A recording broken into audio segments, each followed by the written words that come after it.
ഈ റമദാനിന്റെ പകലിൽ അള്ളാഹുവിനോട് മാപ്പ് ചോദിക്കുമ്പോൾ നമ്മൾ മറ്റുള്ളവർക്ക് മാപ്പ് കൊടുക്കാൻ ഒരുക്കമാണോ എന്ന് നമ്മളൊന്ന് ആലോചിക്കണം.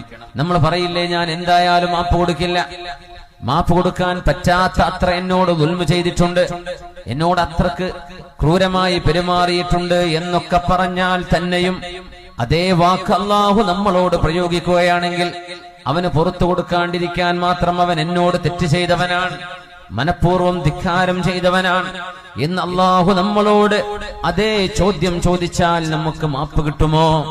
അതുകൊണ്ട് അള്ളാഹുവിന്റെ മാപ്പ് പ്രതീക്ഷിക്കുന്നവർ വൽയഅഫൂ വൽയസ്ഫഹൂ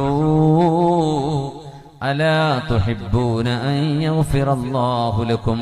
നിങ്ങൾ മാപ്പ് കൊടുക്കണമേ, പുറത്തു കൊടുക്കണമേ, അള്ളാഹു മാപ്പ് തരാൻ നിങ്ങൾ ഇഷ്ടപ്പെടുന്നില്ലയോ എന്ന് വിശുദ്ധ ഖുർആൻ ചോദിക്കുന്നുണ്ട്.